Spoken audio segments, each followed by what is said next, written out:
When we try to read Philippians with supernatural eyes or with the power-fear worldview in mind, it might be challenging at first. To be honest, it was hard for me to think about this because it's not normal for me to think about these things in these terms. But then I realized that the context of Acts 16 is so full of power-fear, supernatural, spirit-working events. You might say that that's not the immediate context, since it's likely that the stories in Acts 16 are 10 years before Paul's and Timothy's letter to the house churches in Philippi. True, but how much change do you think a decade does in the ancient Near East? Even in our day, 10 years doesn't change much. We had computers and the internet. We had sports, movies, and schools.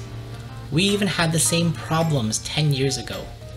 Terrorism, conflict in the Middle East, moral failings of pastors and priests, televangelists who keep trying to sell us their health and wealth gospel, racial inequality, corruption in business and politics. There's nothing new under the sun.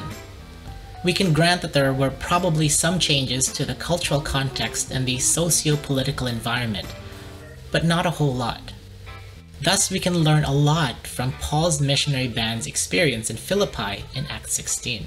So in this video, we'll take a look at the letter to the Philippians through the lens of the events of Acts 16.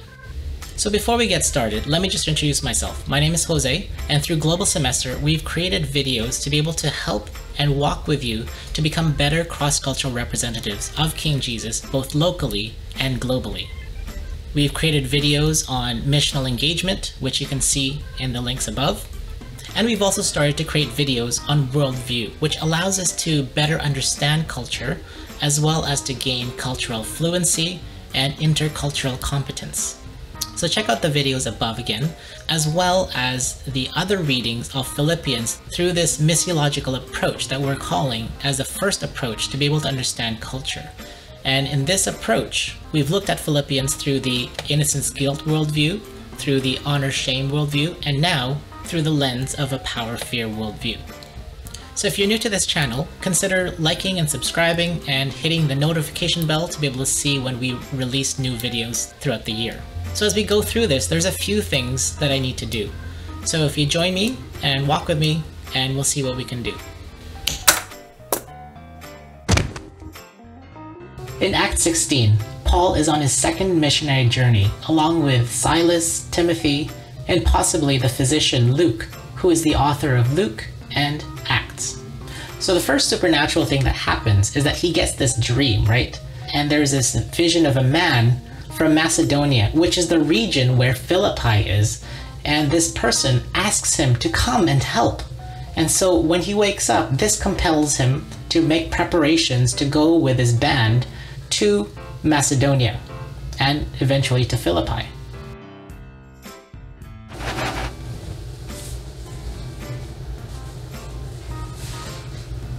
Much better.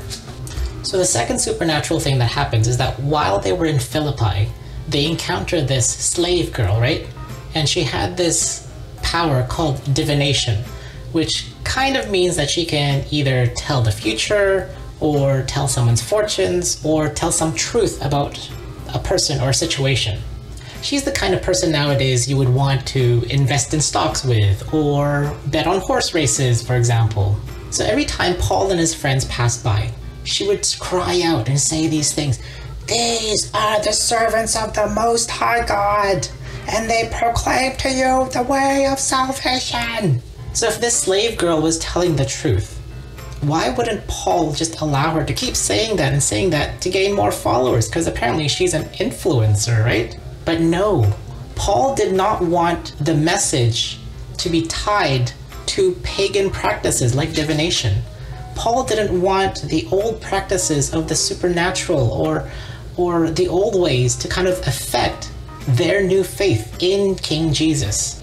So after a few times, Paul got fed up, and Paul starts speaking to this spiritual being that was inside the slave girl, and he tells the spiritual being, "I command you in the name of Jesus to come out of her."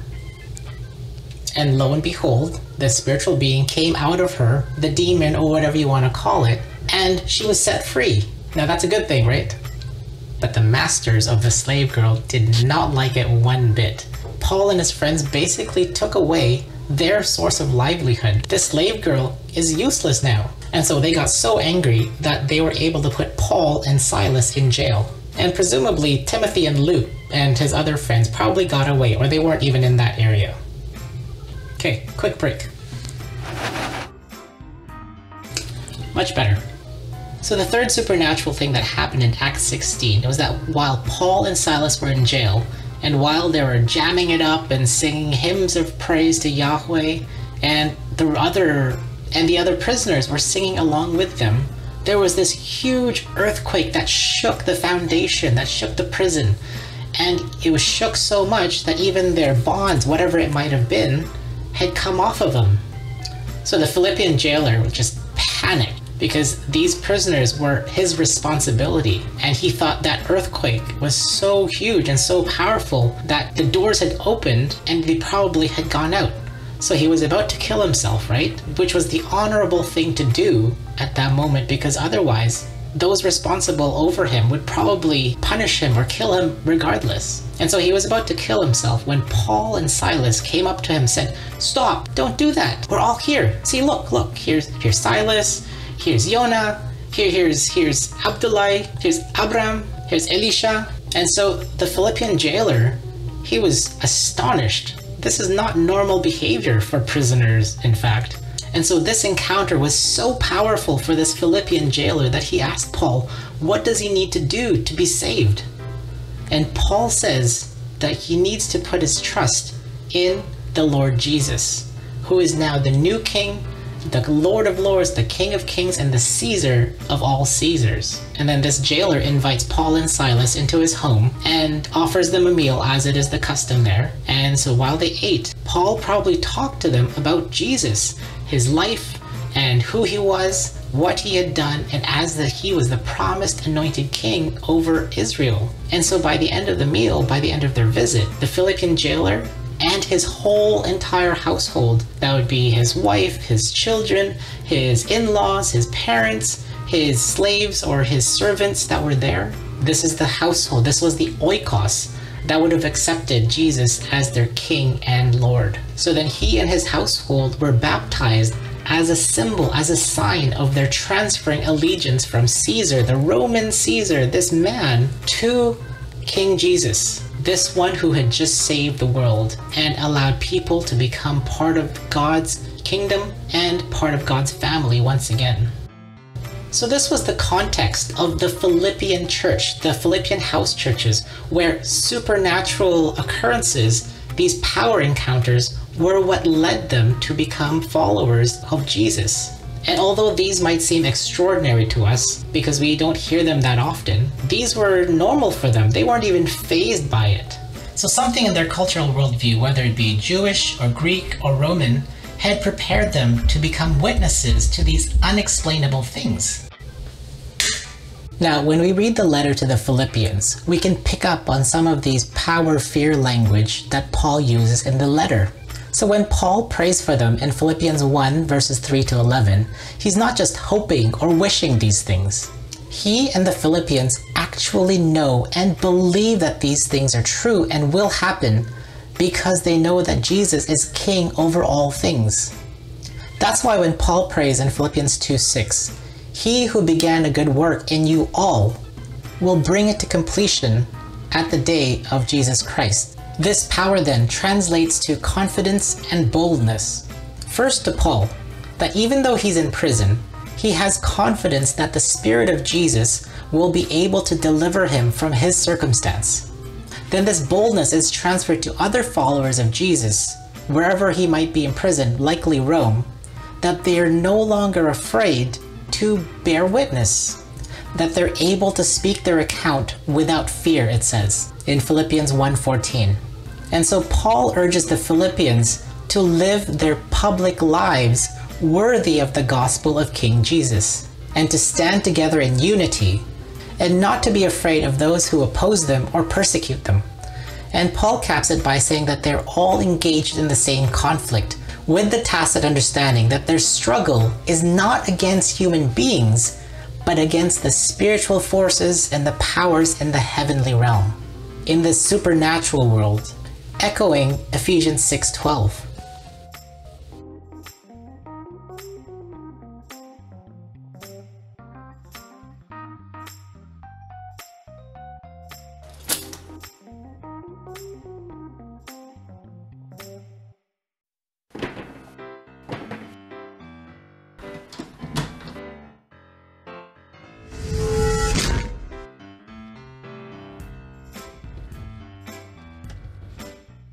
Even though the Christ hymn in Philippians 2 functions more as an honor-shame example of Jesus' humble servanthood and sacrificial love, the result of his work is exaltation by God the Father, who not only exalts him to the highest place of honor, but also gives him power and authority over all creation.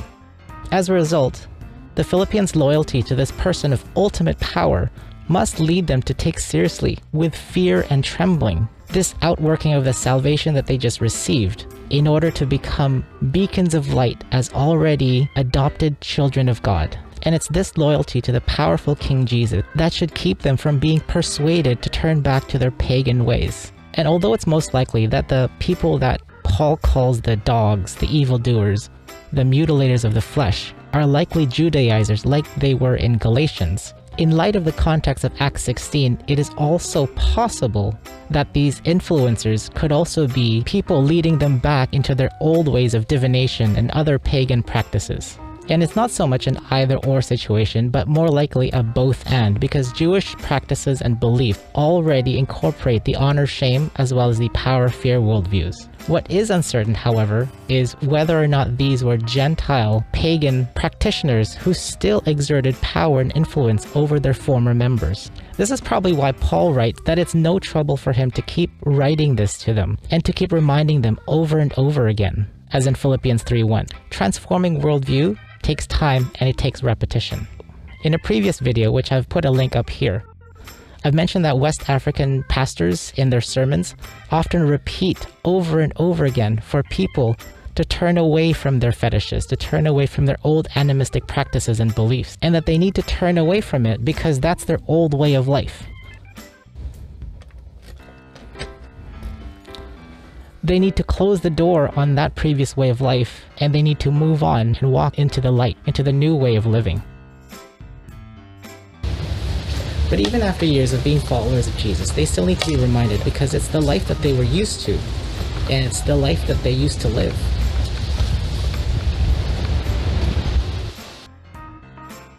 And that these things have become the crutch for them to navigate the poor economic situation and their ever-constant reality of disease, disaster, and death.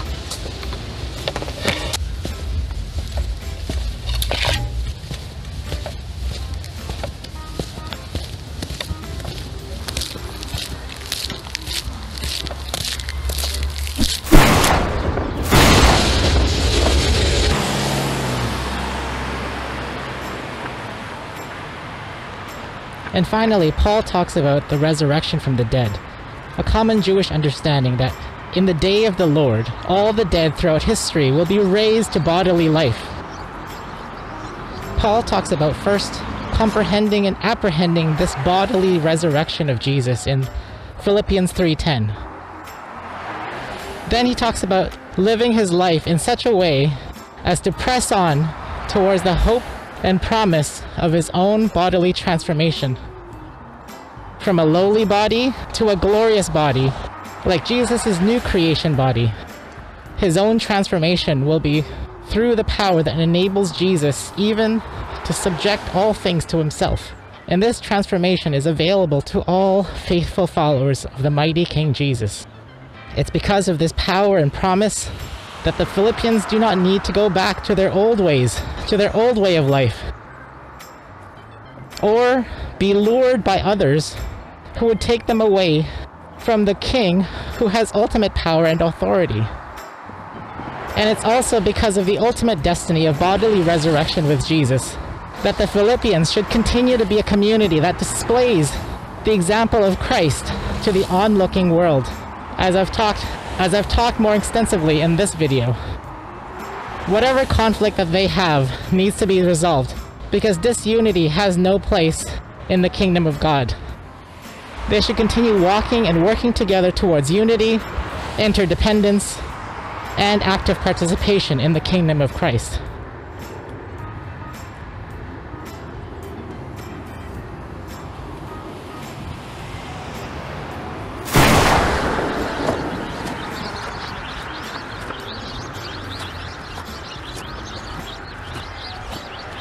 So our adventure is done, and let's get back.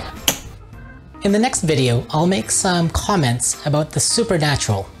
Can we still believe it? And how should we approach the supernatural elements in the Bible and in culture? On one hand, we as Westerners think that we can no longer believe in the supernatural because our scientific minds cannot explain it, nor can we prove it, test it, or even repeat it sometimes. On the other hand, Western evangelical beliefs about the supernatural tend to be more syncretistic rather than scriptural. Are you curious to hear what that's about? Then we'll see you in the next video.